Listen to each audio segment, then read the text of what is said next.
Film diawali oleh seorang wanita cantik yang sangat mirip dengan mantan saya yang blasteran Asia Belanda dari Bandung yang putus beberapa tahun lalu, sedang membereskan cucian yang baru saja dicucinya, coy. Ia di sini diceritakan sedang terlihat sibuk menjemur selimut di belakang rumahnya. Wanita cantik yang mirip mantan saya ini bernama Yuwa Mikami, atau kita sebut aja Yuwa ya.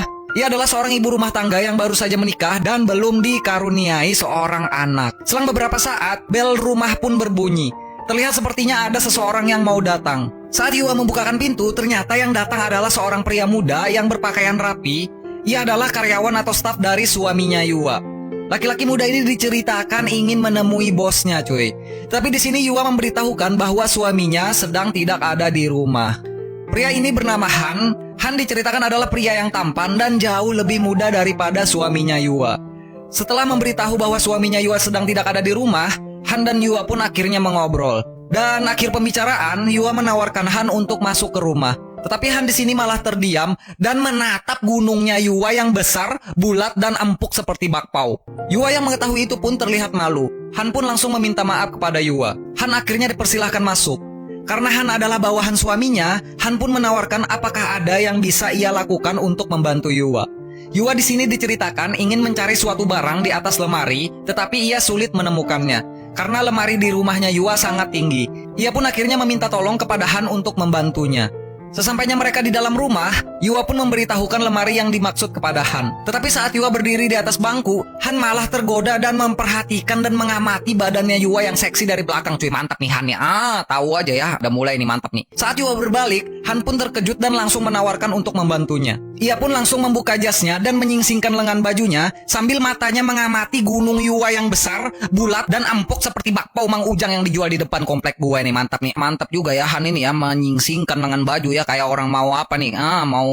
Mau kerja bakti kah, pramuka kah apa nih? Dan Yuwa di sini juga diceritakan terdiam malu saat melihat tangannya Han yang ternyata sedikit keker nih. Mantap nih. Ia pun terlihat suka dengan itu. Mantap ya Yuwa nih ya, udah mulai ya. Han pun langsung membantu Yuwa turun dan menaiki bangku itu untuk mengambil box yang ada di lemari.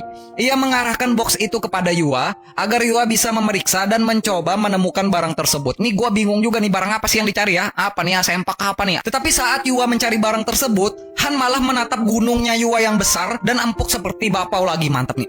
Gua tahu ya kalian suka yang kayak begini ya. Yuwa bilang di sini bahwa barang tersebut tidak ada di box. Han pun akhirnya mengembalikan box itu. Han pun akhirnya turun dan Yuwa mengucapkan terima kasih ya. Nih by the way ini segitu aja kan nyarinya nih, langsung nyerah aja ya. Padahal boxnya masih banyak belakang ya. Aduh nih apa nih, alasan Yuwa aja kan nih, apa nih segala macam nih. Ini patut kita curigai ya Yuwa nih ya, diem-diem ya. Mantap ya, ternyata ganjen ya nih istri bos ini ya. Keesokan harinya Shin pun berlanjut menampilkan piring yang berisi steak, wortel dan brokoli yang baru saja dimasak oleh Yuwa.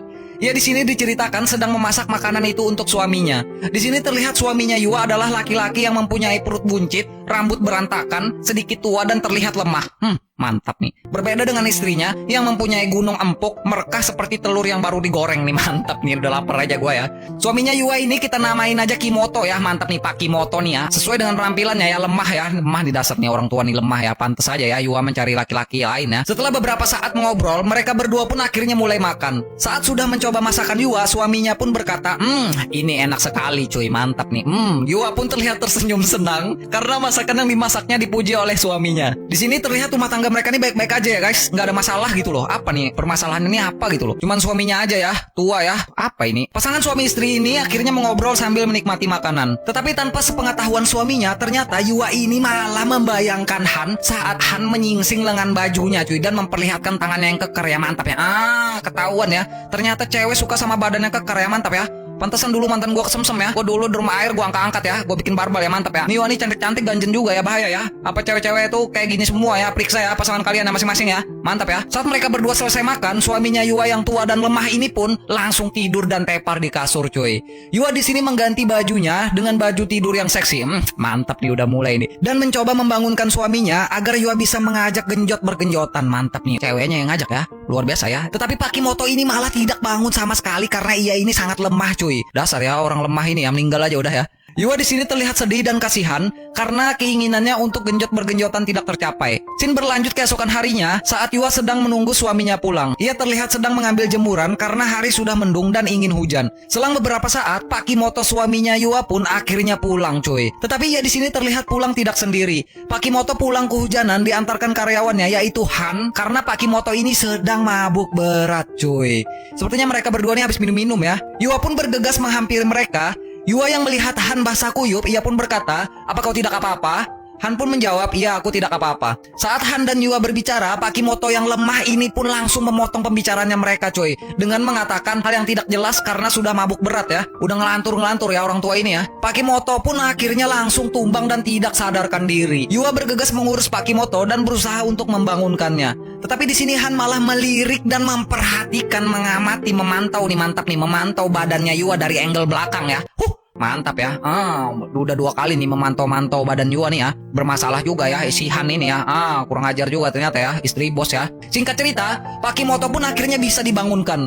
Terlihat Pak Kimoto yang lemah ini malah ingin melanjutkan minum-minumnya dengan Han, coy. Han di sini karena ia merasa ia adalah bawahannya Pak Kimoto lemah, ia pun terpaksa mengikuti kemauannya Pak Kimoto. Selang beberapa saat, terlihat Yua yang sedang datang dan membawakan sepiring makanan untuk Han. Setelah memberikan makanan untuk Han, ia pun bergegas duduk di sebelahnya Pak Kimoto. Pak Kimoto di sini diceritakan masih berbicara ngelantur-ngelantur, coy.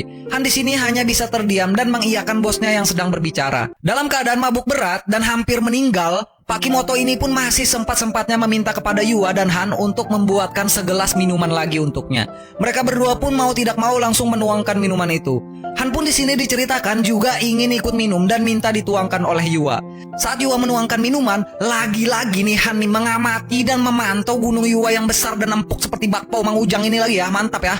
Gue lapar nih, habis nih gue beli bakpaunya dah Mang Ujang nih, mantap nih di depan komplek ya. Tapi di sini diceritakan Yua pun malah memergoki Han dan tahu kalau Han sedang memantau gunungnya Yua yang empuk. Yua yang tahu akan hal itu, ia pun langsung menutupi gunungnya yang bulat dan empuk dengan bajunya. Han yang merasa bersalah, ia pun malu dan berkata kalau ia ingin pulang saja. Mantap nih. Gua tahu nih pura-pura aja ya, pura-pura pulang aja ya Han ini ya. Tetapi Pak Kimoto lemah ini langsung menyambar dan berkata, "Kamu jangan pulang dulu, kamu harus temenin saya minum-minum sampai mabuk." Mantap nih, didukung ya situasinya ya. Pak Kimoto lemah pun langsung mengambil botol minuman dan meminta Han untuk nambah lagi. Ia pun langsung menuangkan minuman yang ada di botol itu ke gelasnya Han. Dan Yua istrinya pun disuruh dan diminta untuk minum juga nih, mantap nih. Singkat cerita mereka bertiga nih akhirnya mabuk bareng ya. Scene berpindah saat minumannya mereka udah mau habis. Pak Kimoto lemah ini pun seperti biasa udah modar duluan, coy.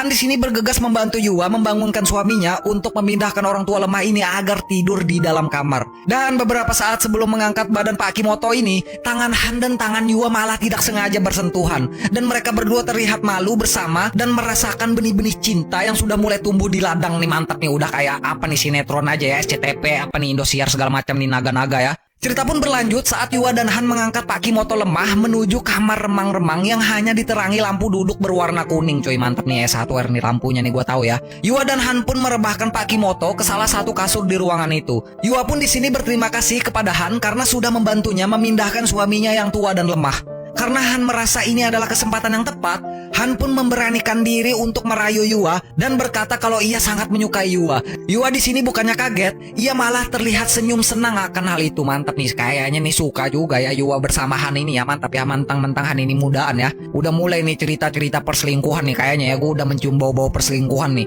Han yang melihat Yua berekspresi seperti itu, Han ini pun langsung aja nih menyosor nih, mantap nih, menyosor bibir Yua Chan ini ya, mantap ya. Dan akhirnya mereka pun langsung melancarkan aksi genjot bergenjotannya mereka di samping Pak Kimoto lemah yang sedang tertidur ini ya, mantap ya. Aduh nih bahaya juga ya kalau bangun ya. Nih by the way nih mereka nih genjot bergenjotannya nih lama banget coy. Nih ya gue nonton by the way ya, gue udah tahu nih gunungnya Yua nih kayak gimana ya, mantap ya. Bulat empuk seperti bakpao nih, mantap nih. Mantap nih ya. Gue udah lihat ya bakpao besar empuk jualannya Mang Ujang ya, mantap ya. 40 menit coy, ini gue kasih tahu ke kalian ya. 40 menit lama banget coy, ini gue tungguin lama ya. Nih by the way durasi filmnya ini hampir 3 jam coy, 2 jam 52 menit, hampir 3 jam ya. Nih gue curiga nih isinya bergenjotan semua ya kayaknya ya film ini ya. Ini pertama aja udah 40 menit ya, mantap ya. Ini sekedar sekilas info aja ya buat kalian. Ini mereka nih cangkul-mencangkul di dalam selimut ya. Pak Kimoto nih sempat bangun coy. Terus Han Biawak nih langsung aja ya, langsung diem coy. Langsung diem bersembunyi ya di dalam selimutnya Yua ya. Pak Kimoto nih tidur lagi. Mereka berdua nih lanjut lagi cuy, mantap ya. Lanjut lagi nih di dalam selimut sampai selesai, mantap ya. Berani juga ya Han Biawak ini ya. Suaminya tidur di sebelah ya, malah istrinya digenjot ya. Luar biasa ya. Setelah mereka berdua selesai bergenjotan, Yua di sini terlihat sangat senang cuy dan sangat menyukai kejadian yang barusan ia lewati bersama Han Biawak. Han Biawak pun akhirnya pulang nih, mantap nih, udah mulai tumbuh benih-benih cinta-cinta di ladang ya. Keesokan paginya, terlihat Yua yang sedang mengurus cucian untuk dicuci di mesin cuci. Ia menemukan selimut yang bekas dipakainya saat bergenjotan yang sudah terkena spermanya Han tadi malam nih, mantap nih. Di sini Yua terlihat sudah mulai suka dan tertarik dengan Han ya. Saat malamnya, Yua sedang duduk di depan meja rias dan sudah mengenakan baju tidur seksi. Ia diceritakan yang sudah sekali bergenjotan dengan Han tadi malam, ia pun merasa ingin melakukan genjot-bergenjotan lagi, mantap nih, ketagihan ternyata ya. Tetapi ia melihat suaminya, Pak Kimoto masih lemas seperti biasa cuy, yang sudah langsung tidur pulas dan tidak bisa diajak genjot-bergenjotan nih, kasihan ya cewek ini ya satu ya. Yua pun di sini terlihat membuka laci mejanya dan mengambil sesuatu yang berada di dalam situ nih. Apakah yang akan terjadi setelah ini ya, mantap ya. Ia diceritakan di sini ternyata malah mempunyai alat seks cuy, atau yang biasa kita kenal dengan sebutan dildo ya, mantap nih, punya dildo nih warna pink besar lagi ya ternyata ya, mantap nih, kayak punya gua juga ya. Tak perlu menunggu lama, ia pun langsung masuk ke dalam selimut dan langsung melancarkan aksinya nih, colok-mencolok di ladang nih, mantap nih. Aduh nih, satu cewek ini kasihan ya. Ini by the way durasinya yang Yua solo karir ini lumayan juga cuy. Gue lihat ada 15 menitan ya, mantap ya. Ini adegan kedua nih di film ini ya. Ini gue curiga nih. Ini kita coba ya, kita cek ya nanti ya berapa kali ya bergenjotan ini ya di sini ya di film ini ya. Ini biar gak kepanjangan durasi gue nih, kita lanjut aja dah ke ceritanya cuy. Ini by the way soalnya panjang banget ya filmnya ini ya, 3 jam ya hampir ya. Mantap nih, dah langsung dah. Scene berpindah keesokan harinya menampilkan Pak Kimoto sedang duduk di depan laptop di ruang tamu cuy. Ia terlihat lagi sibuk mengerjakan pekerjaannya. Yua yang sambil membuatkan teh, ia pun langsung menghampiri suaminya dan mengajak ngobrol. Singkat cerita, di sini Yua berkata kepada suaminya untuk tidak terlalu bekerja keras dan mengajaknya mengambil cuti dan liburan untuk relaksasi cuy. Pak Kimoto pun akhirnya menyetujuinya dan berkata akan mengajak karyawannya juga untuk ikut. Yua pun di sini terlihat sangat senang sekali. Nih gue curiga nih, kayaknya Yua nih merencanakan sesuatu ya dari muka-mukanya nih ya, mengajakin liburan-liburan nih. Aduh nih Pak Kimoto nih bodoh juga ya, karyawan malah disuruh ikut ya. Sampailah hari di mana Pak Kimoto dan Yua untuk liburan. Di sini terlihat mereka menginap di hotel yang berada di pegunungan gitu ya. Terlihat ternyata bukan cuma Han yang diajak untuk liburan cuy, tetapi ada satu karyawan lagi yang ikut dengan mereka. Ini kita sebut aja nih pria ini Kim ya, ini mantap nih, namanya nih Kim aja ya, Kim Jong Un lah apa nih, mantap nih, Kim Jong Un ya, rudal nih, mantap nih. Di sini terlihat Kim, Pak Kimoto dan Han sedang asik minum-minum sake di salah satu ruangan hotel. Selang beberapa saat, Yua pun akhirnya menghampiri mereka dengan memakai baju kayak kimono gitu ya, mantap nih. Ia duduk di sampingnya Han. Singkat cerita, Yua ini bilang kalau ia sedang kepanasan. Ia pun membuka lapisan kimononya dan menyisakan kimono dalamannya cuy. Ini gua udah seperti yang gua duga ya. Gua yakin nih Yua ini merencanakan sesuatu ya. Kita lihat dah ya. Ini dasar nih si cewek satu ini ya. Ini dalangnya nih, gua tahu nih ini cewek udah mulai nakal ya kayaknya ya. Seperti yang kalian duga, Yua bermaksud membuka kimononya agar ia bisa memperlihatkan penampakan gunungnya kepada Han.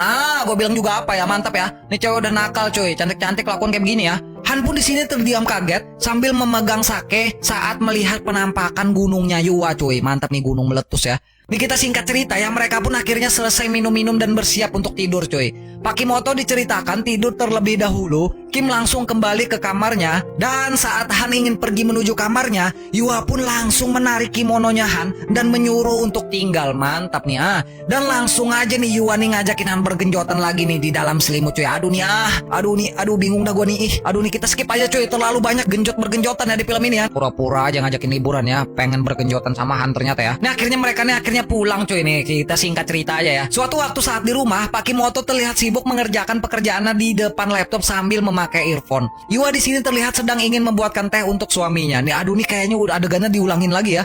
Selang beberapa saat, handphone Yua pun berbunyi, yang dimana yang menelpon adalah Han. Dan Han bilang kalau sekarang ia lagi berdiri di depan jendelanya rumah Yua cuy.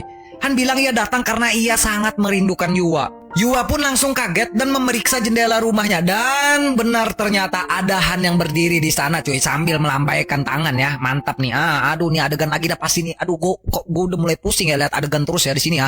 Ini mantap nih, udah berapa kali nih? Udah 4 kali apa 5 kali ya. Saat Yua mengantarkan teh untuk Pakimoto, ia pun langsung menghampiri Han. Dan benar saat jendela dibukakan, Han langsung masuk cuy. Dan langsung membuka resleting celananya nih untuk mengeluarkan rudal balistik apa nih, rudal nuklir, mantap ya. Dan langsunglah terjadi adegan ice cream cuy di sini cuy. Karena Pakimoto diceritakan sibuk memakai earphone, mereka pun berani melakukan adegan ice cream di belakang tirai yang tepat berada di belakangnya Pakimoto cuy. Aduh, ini udah mulai bodoh ya film ini ya. Ini kayaknya nggak make sense gitu loh. Udahlah kita skip aja cuy. Ini untung nih cantik ya, toket gede pemerannya ya Yua ini ya. Kayak nggak make sense gitu loh. Masa suaminya nggak tahu gitu loh ada orang bergenjotan di belakang badannya sendiri ya. Aduh nih udah lanjut lah kita lah. Scene berpindah saat mereka berempat, Yua, Han, Pakimoto dan Kim sedang makan malam di rumahnya Pakimoto cuy. Nih Pakimoto nih bodoh juga ya, punya istri muda cantik nggak dipakai ya. Malah ngundang orang-orang ke rumah terus ya. Heran gue ya.